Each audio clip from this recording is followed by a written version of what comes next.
Ya, kita akan melakukan analisis taktik pertandingan final FA Cup Man City versus Man United.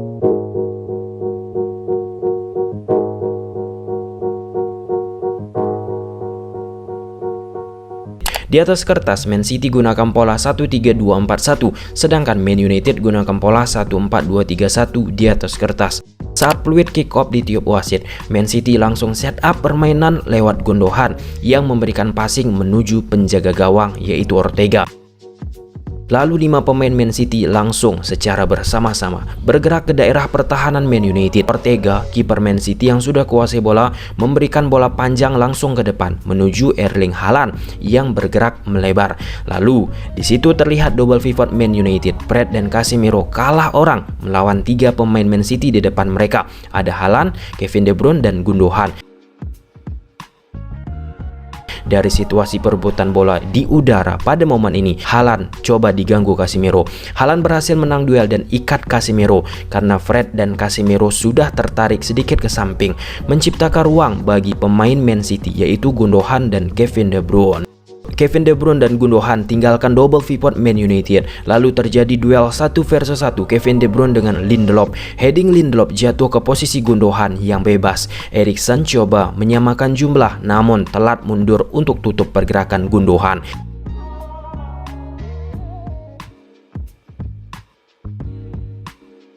Setelah tercipta gol, Man City coba bangun serangan dari kaki ke kaki. Di sini Erik ten Hag bersama Man United mampu beradaptasi dengan struktur attacking shape yang dibentuk oleh Man City. Rodri dan Stones coba ditutup ruangnya oleh Eriksen dan Sancho yang bergerak narrow ke dalam. Lalu Gundogan dan Kevin De Bruyne pun di man marking oleh double pivot Man United. Erling Haaland sebagai orang ketiga untuk bantu Kevin De Bruyne dan Gundogan yang turun, itu pun di man marking oleh Varane dengan baik. Sehingga shape seperti ini yang coba diulang-ulangi oleh Man City selama laga berhasil diredam oleh Man United. Kuncinya bagi Man United bisa ciptakan sama jumlah menghadapi 4 pemain tengah bagi Man City, yaitu Stones, Rodri, Kevin De Bruyne dan Gundogan. Terlepas gol pertama sebelum yang terlihat Man United belum siap. Di sini lihat Sancho Nero masuk ke dalam untuk tutup jalur passing menuju Stones. Pun posisi Rodri di man marking oleh Eriksen sehingga Man City alirkan bola ke samping karena di situ memunculkan ruang.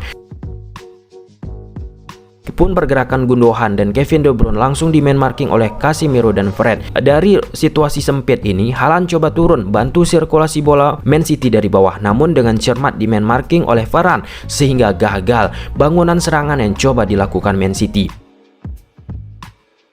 Perhatikan Sancho bergerak tidak hanya sekedar gerak, tapi ia bergerak sekaligus menutup jalur passing menuju John Stones, serta dibantu Eriksen menutup pergerakan Rodri, membuat Walker akhirnya bermain dari samping. Pun hal yang sama dilakukan Man United, menjaga Kevin De Bruyne dan Gundogan dengan sangat disiplin seperti di grafis ini.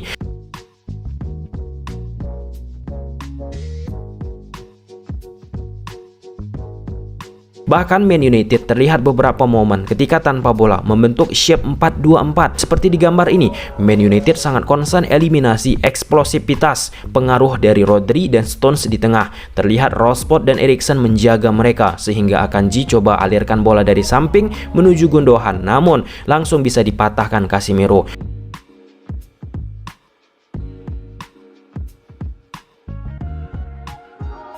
Solidnya 4 pemain di lini tengah Man City di laga-laga sebelumnya di sini berhasil diredam pergerakannya oleh pemain Man United. Sancho sebagai cover shadow tutup jalur passing menuju John Stones. Sancho pun dibantu Eriksen. Kevin De Bruyne di sini di man marking Fred sehingga Walker back pass lagi ke belakang.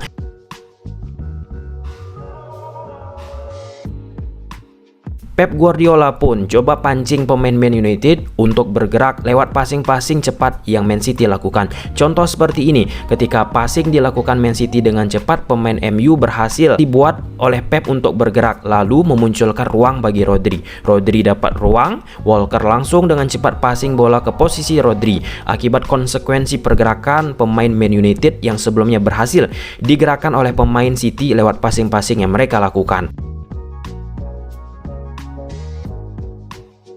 Setelah konsep tersebut, Man United lagi sangat disiplin di depan fokus tutup aliran menuju Stones dan Rodri. Hal tersebut berhasil tingkat keberbahayaannya diturunkan oleh Man United, membuat Man City main dari samping lagi. Hal tersebut pun sulit bagi Akanji untuk memberikan passing progresif ke depan karena Gundogan ditutup Casemiro, membuat akhirnya back pass lagi.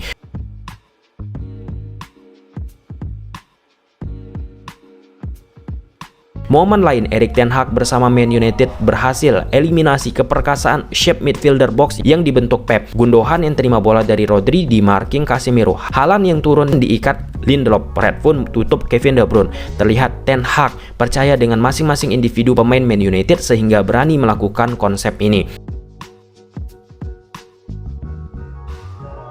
Sulit dari build up untuk ciptakan peluang, Man City bermain pragmatis. Pada saat sesi build up Man United lewat De Gea, di momen ini coba langsung melakukan direct.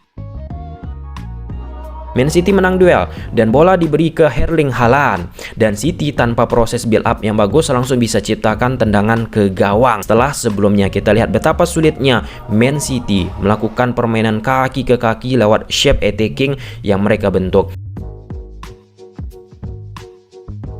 Man United pun akhirnya bisa samakan kedudukan lewat handball yang dilakukan Jack Grealish. Keputusan di momen ini wasit sudah tepat. Hal ini sudah kita bahas lewat Twitter @tommy_sedesky.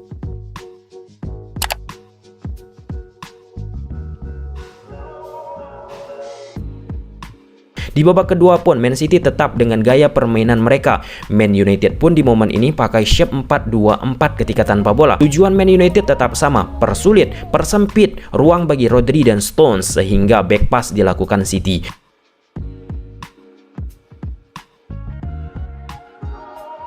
Bukan dari open play, akhirnya Man City pun bisa cetak gol dari situasi memanfaatkan bola mati. Pemain City di box penalti ikat pemain Man United untuk mengikuti mereka, sehingga Gundogan yang menjadi target sasaran passing dari Kevin De Bruyne di momen ini tanpa ada penjagaan yang berarti dan mampu ciptakan gol. Lihat momen ini, 5 pemain City coba ikat 9 pemain Man United dan berhasil membuat Gundogan berdiri bebas.